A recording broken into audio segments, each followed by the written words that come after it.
No one warned us about the forest behind the town. They warned us about bears, cliffs, and cold nights, but no one ever said the woods could hear you. My brother and I went camping in late October, hoping for one last quiet trip before winter. The campground sat right at the edge of an enormous forest. Old trees, dense shadows, and a silence that felt heavier the deeper you looked. When we checked in, the ranger barely looked up. He slid a map across the counter and said, casually, "If you hear someone calling your name at night, don't answer." We laughed. He didn't. That should have been our first warning. Our campsite was far from the main road. No cell service, no nearby campers, just trees, towering, close together, and oddly angled, like they were leaning inward. The first night was unnaturally quiet. No wind, no insects. Even our campfire crackled softly, like it didn't want to announce itself.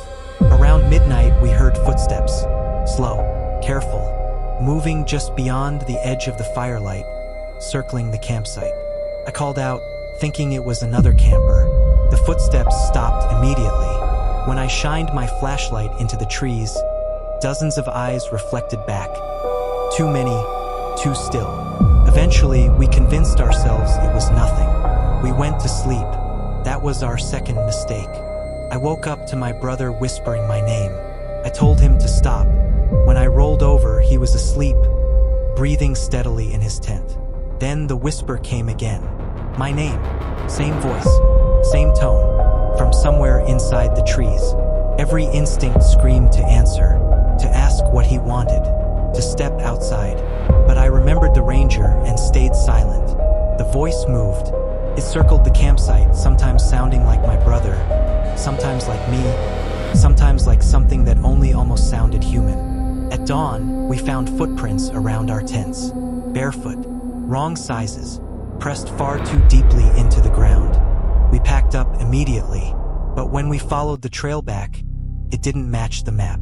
Turns twisted, landmarks vanished. The forest felt tighter, closer. Whenever we stopped walking, we heard movement behind us. Not chasing, following, patient. At dusk, we heard a voice ahead on the trail. My brother's voice. Panicked, crying for help, begging us to hurry. My brother grabbed my arm and whispered, "That's not me." The voice grew angry when we didn't answer. The forest grew loud around us. We ran until the trees finally broke. The ranger station lights were on. The same man stood outside, waiting, like he knew we'd make it out. He asked one question, "Did it learn your voices?" Weeks later, I still hear it late at night when everything is quiet. The forest doesn't need trees anymore. It already knows my name.